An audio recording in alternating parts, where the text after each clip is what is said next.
தேசம் காக்கும் ராணுவ வீரர்களுக்கு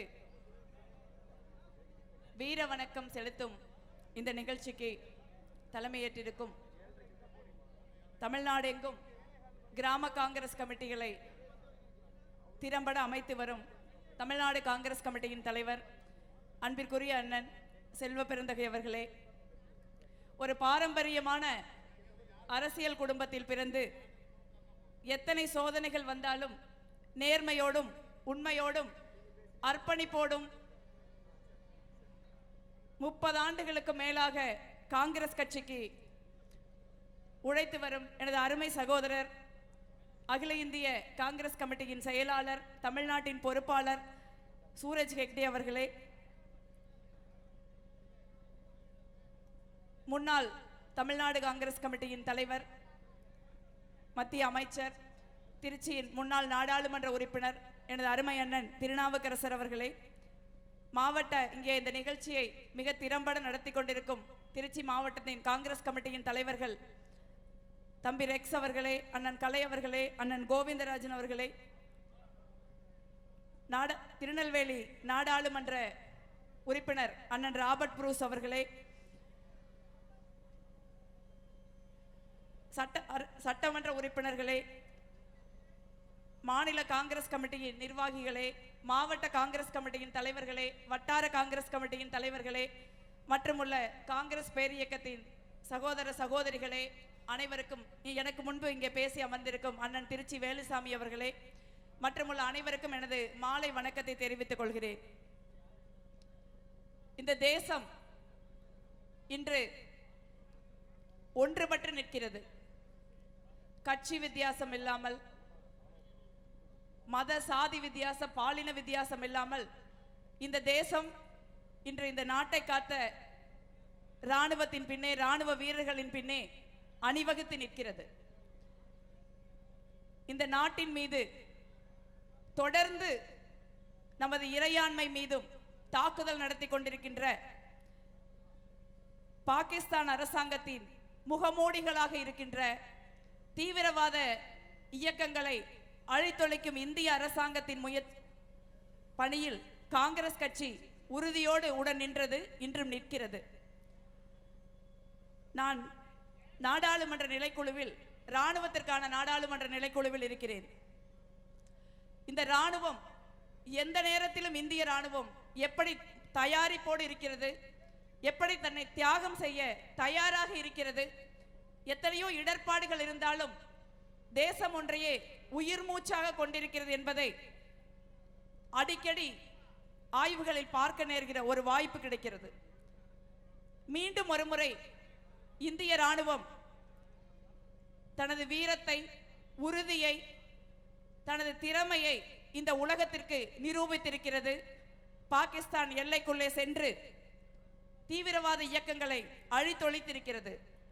ஒரு இறையாண்மை மிகுந்த தேசம், இறையாண்மை மிகுந்த எந்த தேசமும் தீவிரவாத இயக்கங்களை தனது நாட்டின் எல்லைக்குள் அனுமதிக்காது. அப்படி ஒரு நாடு அதையெல்லாம் மீறி தீவிரவாத இயக்கங்களை தனது நாட்டின் எல்லைக்குள் அனுமதிக்கிறது என்றால் அந்த நாடு ஒரு பலவீனமான நாடு என்று பொருள். அந்த பலவீனமான நாடு தீவிரவாத இயக்கங்களை முகமூடியாக கொண்டு இந்தியாவின் இறையாண்மை மீது தாக்குதல் நடத்தும் என்றால் இந்தியாவிற்கும், இந்திய அரசிற்கும், இந்திய இராணுவத்திற்கும் பாகிஸ்தான் எல்லைக்குள்ளே சென்று தாக்குதல் நடத்துகிற தார்மீக உரிமை இருக்கிறது. அதைத்தான் இந்தியா செய்திருக்கிறது. அதற்காக இந்திய இராணுவத்திற்கு நாம் தலை வணங்குகிறோம். அதே நேரத்தில் இந்திய அரசாங்கம், நரேந்திர மோடியின் அரசாங்கம் இந்திய மக்கள் கேட்கின்ற கேள்விகளுக்கு பதில் சொல்ல கடமைப்பட்டிருக்கிறது. நீங்க எல்லாம் பார்த்திருப்பீங்க, உங்க எல்லாரும் வாட்ஸ்அப்லயும் வரும்னு நினைக்கிறேன். இந்த ஆபரேஷன் சிந்தூர் ஆரம்பித்ததற்கு அப்புறம் இந்திய இராணுவத்திற்கு ஒரு அட்வான்டேஜ் இருக்கிற சூழ்நிலையில சீஸ்ஃபயர், போர் நிறுத்தம் அறிவிக்கப்படுகிறது. போர் நிறுத்தத்தை பொதுவாக யார் அறிவிப்பார்கள்? இந்தியா தாக்குதல் நடத்துகிற பொழுது ஒருவேளை ஸ்ட்ராட்டஜிக்கலாக போர் நிறுத்தம் சரி என்று இந்திய அரசாங்கம் நினைக்கும் என்றால் அந்த போர் நிறுத்தத்தை அறிவிக்க வேண்டிய உரிமையும் கடமையும் இந்தியாவின் மாண்புமிகு பிரதமர் நரேந்திர மோடிக்கே இருக்கிறது.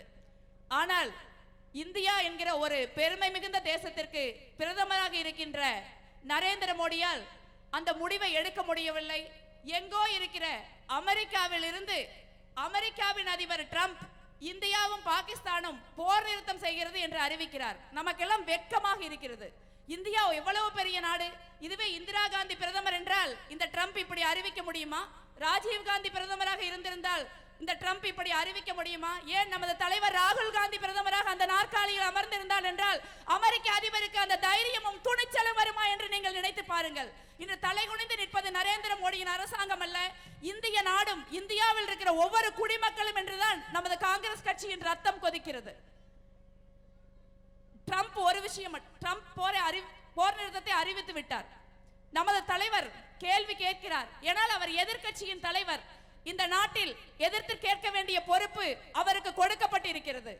ஏன் நீங்கள் பிரதமராக இருக்கிற நாட்டில் அமெரிக்காவின் அதிபர் போர் நிறுத்தத்தை அறிவிக்கிறார், நீங்கள் பேசாமல் இருக்கிறீர்கள் என்று கேட்கிறார். இன்னைக்கு வரைக்கும் வாயை திறந்து நரேந்திர மோடி அவர்கள் எதற்காக நமது நாட்டின் இறையாண்மையையும் நமது நாட்டின் உரிமையையும் அமெரிக்காவுக்கு விட்டு கொடுத்தார் என்று சொல்வதற்கு கூட அவருக்கு துணிச்சல் கிடையாது. அப்படி ஒரு பலவீனமான பிரதமரை இந்த நேரத்தில் நாம் பெற்றிருக்கிறோம். அவர் சொல்கிறார், ஆபரேஷன் சிந்தூர் எனது உடலில் குங்குமம் தான் ஓடுகிறது என்று. குங்குமம் ஓடுவது நரேந்திர மோடி அவர்கள் உடலில், இந்திய ராணுவத்தின் உடலில். அந்த இந்திய ராணுவத்திற்கு பின் தான் காங்கிரஸ் கட்சியும் இந்தியாவும் அணிவகுத்து நிற்கிறது. இந்திய அரசாங்கத்திற்கு நாங்கள் ஆதரவு அளிக்கிறோம், இன்னும் ஆதரவு அளிப்போம், அதில் மாற்று கருத்து கிடையாது. ஆனால் நரேந்திர மோடி ஒரு ராணுவத்தின் வெற்றியை, அதுவும் மிக மோசமான ஒரு சூழலில் உலகளவில் நமது உரிமையும் நமது தாக்குதலும் வேறு மாதிரி திசை திருப்பப்பட்டு கொண்டிருக்கின்ற ஒரு சூழலில் அதற்கெல்லாம் நரேந்திர மோடி உரிமை கோருகிறார் என்றால் அதற்காக வெட்கப்பட வேண்டும். எத்தனையோ பேர் ராணுவ வீரர்கள், சாதாரண மக்கள் இந்த தாக்குதலில் மரணம் அடைந்திருக்கிறார்கள். தீவிரவாத தாக்குதலில் இந்தியாவெங்கும் போன அப்பாவி மக்கள் அவர்கள் தாக்குதலுக்கு உள்ளாகி மரணம் அடைந்திருக்கிறார்கள். அவர்களை காப்பாற்றுவதற்காக காஷ்மீரிகள், நமது இஸ்லாமிய சகோதரர்கள் போராடி மரணம் அடைந்திருக்கிறார்கள். அவர்களுடைய தியாகத்தை, அவர்களுடைய ரத்தத்தை, அவர்களுடைய துணிச்சலை, அவர்களுடைய வீரத்தை நரேந்திர மோடி இன்று அரசியலாக்கி கொண்டிருந்தால் அதை காங்கிரஸ் கட்சி பார்த்து கொண்டிருக்காது என்பதையும் நாம் இங்கே சொல்ல வேண்டும். இங்கே இரண்டு நாட்டுக்கு இடையே ஒரு போர் சூழல் உருவாக்கி இருக்கிறது. சர்வதேச நாணய நிதியம் ஒரு மிகப்பெரிய தொகையை பாகிஸ்தானுக்கு அள்ளி கொடுக்கிறது. ஏன் அந்த நேரத்தில் அந்த பணம் தீவிரவாதத்திற்கு தான் பயன்படுத்தப்படும்?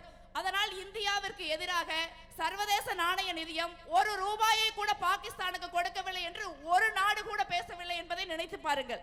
நரேந்திர மோடி ஊர் ஊரா போறாரு. அவர் இந்தியாவில் இருக்கிற நாளை விட உலக நாடுகளில் போய் உலக தலைவர்களை கட்டி பிடிச்சு போட்டோ எடுக்கிறது அதிக நாள் இருக்கும். அப்படி இருந்த போதும் ஏன் இந்தியாவின் பின்னால் ஒரு நாடு கூட அணிவகுத்து பாகிஸ்தானுக்கு எதிராக பேசவில்லை என்று நாம் இங்கே நினைத்து பார்க்க வேண்டும். இந்திரா காந்தி ஒரு கடினமான சூழலில், பாகிஸ்தான் பங்களாதேஷ் பதட்டம் நிறைந்த ஒரு சூழலில் அமெரிக்க அரசாங்கத்தையும் அமெரிக்க அதிபரையும் எதிர்த்து இருக்கைகள் இல்லாதவர்களுக்கு இருக்கைகள் வந்துவிட்டது. இந்த பதாகைக்கு அருகில் உள்ள இடத்தில் இருக்கைகள் போடப்படும், அங்கே அமரலாம். மழை வராது, வந்தாலும் நாம் அனைவரும் ராகுல் காந்தியின் ஆர்மி என்ற எண்ணற்றோரு அனைவரும் அப்படியே அமரவும். மழை வந்தாலும் நாம் கரைந்து போய்விட மாட்டோம், அவ்வளவு உறுதியானவர்கள் காங்கிரஸ்காரர்கள். இந்திரா காந்தி அமெரிக்க ஏகாதிபத்தியத்தையும் அதன் அதிபரையும் எதிர்த்து பாகிஸ்தான் என்ற தேசத்தை இரண்டாக பிளந்து பங்களாதேஷ் என்ற ஒரு நாட்டை உருவாக்கினார். அதுதான் தைரியம், துணிச்சல், அதுதான் இந்த தேசத்தை ஆள்வதற்குரிய தகுதி என்பதை நரேந்திர மோடி நினைவில் கொள்ள வேண்டும்.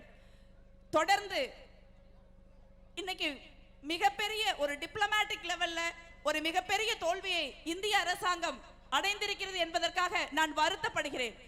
உலக அரங்கில் தலை நிமிர்ந்து நின்ற தேசம் இந்தியா ஓர் அணியில் நிற்கிறது என்றால் அந்த அணியில் நிற்பதுதான் சரி என்று நம்ம சுத்தி இருக்கிற எல்லா நாடும் நினைச்சாங்க. இன்னைக்கு நமக்கு சுத்தி இருக்கிற நாடுகள் அனைத்தும், அது இலங்கையாக இருக்கலாம், வங்கதேசமாக இருக்கலாம், நேபாளமாக இருக்கலாம், பூட்டானாக இருக்கலாம், ஏன் பர்மா மியான்மராக இருக்கலாம், இன்று அனைத்து நாடுகளுமே ஏன் இந்தியாவின் பக்கம் உறுதியாக அணிதிரண்டு நிற்கவில்லை என்பதை நரேந்திர மோடி அவர்கள் இந்த நாட்டுக்கு விளக்க வேண்டிய கடமை இருக்கிறது. இந்த தேசம் ஒரு இந்திரா காந்திக்காக ஏங்கி கிடக்கிறது என்பதை இந்த ஆபரேஷன் சிந்தூர் பல விதங்கள்ல பல விஷயங்களை முன்னுக்கு கொண்டு வந்திருக்கிறது. ஆனால் இந்த தேசம் ஒரு இந்திரா காந்திக்காக ஏங்கி கிடக்கிறது என்பதை இந்த ஆபரேஷன் சிந்தூர் நமக்கு உணர்த்தி இருக்கிறது. இந்திரா காந்தியின் வலிமையும் திடமும் தைரியமும் உலக அரங்கில் இந்தியாவை மீண்டும் தலைநிமிர செய்கிற திறமையும் கொண்ட தலைவர் ராகுல் காந்தி அவர்கள் இந்த தேசத்தை வழிநடத்தும் காலம் வர வேண்டும். அதற்காக நாம் கடுமையாக உழைக்க வேண்டும் என்று சொல்லி விடைபெறுகிறேன். நன்றி, வணக்கம்.